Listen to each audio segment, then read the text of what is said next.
Good times roll.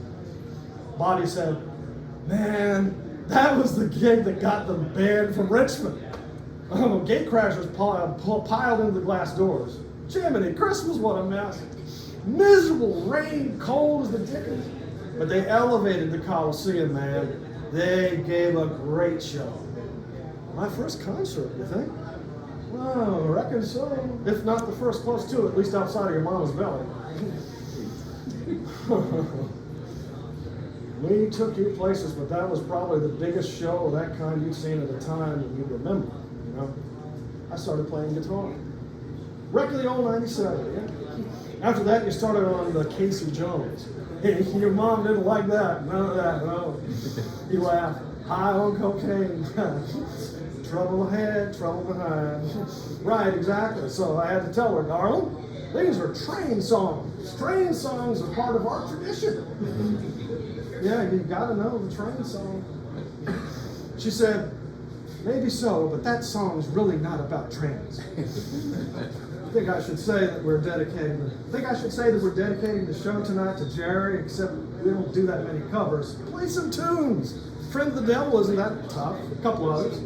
What makes this? Why make a special announcement? Dad, I mean, this is history. Yeah. So you think everybody in that joint who has eyes to see and ears to hear doesn't know that Jerry Garcia died today? Well, I guess. Sure they do. And they've come to see you for one reason, not to get more down, but to get up or deal with what this means for them. Just do your live wire show, put in some tunes here and there. People will know why Jerry just is dead, but we live, sweetheart. Where are you tonight? Oh, Wellington. Major General Longstreet's basement next to Betsy's Bar and Pool Hall. Carlisle glanced around. The live wires, grasping their hospitality desk coffee, and Weems' Mountain Dew, ambled from the rest stop toward travel. Yeah, heard about it, never been there, Bobby said, distracted, probably going through paperwork in the Urban Jungle's office. Sounds fun. Take care of yourself, Goody. Just do what you'll do, and do what you do, and you'll be fine. Fare you well, Dad. Fare you well, Goody. Well, there you go. Lay some broke down palace on him. Oh, man, you'll be weeping. That one gets me right there, even when I'm in a good mood. Thanks, Dad. Love you. Love you too, sweetheart. Hey, listen, call me tomorrow and tell me how it went. I will. Love you. I got you. They arrived in Wilmington hours ahead of their gig time. They shook off the road, breathed in the sting of salt air, and got some real coffee from the bare brick wall of just opened Port City Java. Discarded newspapers scattered across the table showed in repetition Jerry. That loony wizard Corona of gray hair and beard, playing the guitar, resting on his big belly. Weems massaged his forehead to press against the tom-tom reminder of their last night in a rocking church. Jerry's dead. I don't feel too good either. Carlisle used this remark to broach the subject. What dead do we know? Colby perked up. My first band jammed on the Dead. Laurel squeezed his arm and gave Carlisle a, so there, aren't you glad he's with us? Look. CP frowned. Silliest band ever. But sometimes the timing is right. Them and Shana Na at Woodstock. We'll do a couple, maybe 3 tunes, Carlisle said. Friend of the Devil, right at the top, right after Live Wires. I'd love to do Truckin', like in the second set. The Live Wires laughed. CP said, a couple of run-throughs. We won't sound any worse pulling it out of our asses than when they do it. And no hour-long solos. Carlisle didn't know the song-spoken stanzas, but she figured a trip to a record store might yield a book or sheet to cheat with. She considered putting in Sugar Magnolia, too, somewhere deeper into the night, and she'd spare them by going it alone. CP offered his services. It's done, but I'll do it. Weems and the rest joined in. Dude, they'll all be drunk by then, it won't matter. She figured on Laurel and Weems introducing the tune, and then they joined them in the reverie. Carlisle pulled out the notepad bent to the shape of her behind. She can jump like a Willys in a 4-wheel drive. She squinted the eye. Always like that. A midweek gig at a late-season beach town with the battleship parked in front. The Front Street establishment closer to the Live Wire's 9 in the evening start, not making much noise. Snippets of Grateful Dead floated from passing cars and out of the open windows of the bars. The bottles behind the dark wooden bar lit up like stained glass, and the clacks of billiard bars and people twisting in captain's chair at the tables. Well, pleasant and shadowy, hauling the drum set and amps down the stairs took some of the edge off the atmosphere.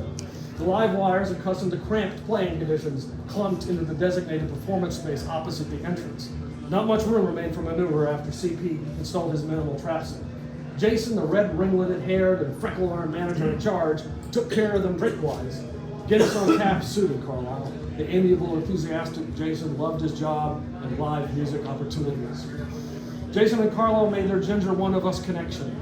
During the evening, while tending to bar duties, he'd stop to admire the way she shaped her mouth to sing and the extent of her legs when she took a stance to grip the microphone and roar. A few more inches of heel would have brought her forehead closer to the ceiling crossbeams. Tonight, she wore lace-up red wings. The live wires summoned their theme song without the perfunctory introductions to send a startling blast through the perfunctory introductions to send a starting blast through the intimate assembly. Conversations paused as heads turned. Following Richmond-Petersburg Turnpike breakdown and Biloxi came welcome applause and whistles. Carlo made the introductions, pitched for the merchandise, then, strumming, checked her bandmates and said, "This one's for someone who inspired us along the way." Laurel and Weems brought in Friend of the Devil.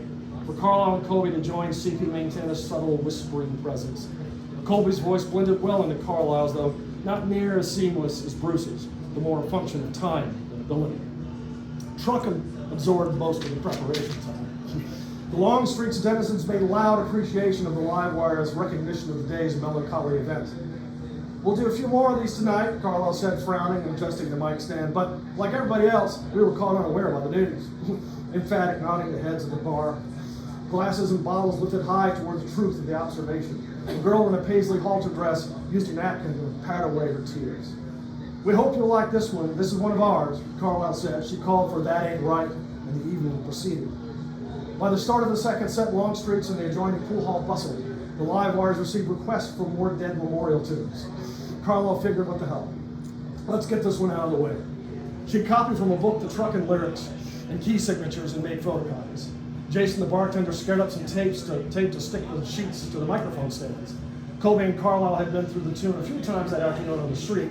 Coins and bills dropped into the instrument pages indicated that their faulty rendition struck a personal enough note in passers-by.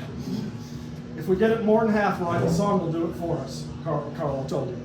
The bar, louder and looser for the second set, seemed more bent toward release than remembrance. But no reason that the two couldn't become joined in wake tradition. Enough of the audience remained from earlier for a smooth transition. The live wires gave a longer intro than usual for Carlisle to narrate. "I think most people in here probably know this tune, maybe better than us." They built toward the crucial verse, by which time the entire place joined in chorus. "Lately it occurs to me," Weems gave the beat. "What a long, strange trip it's been." CP brought the percussive emphasis. "But if you gotta want it, I guess you gotta come in." The Longstreeters raised their arms in victorious celebration. They whooped and whistled, and Jason, hitting the draft levers, grinned as big as though Carlisle had kissed him. And that's that.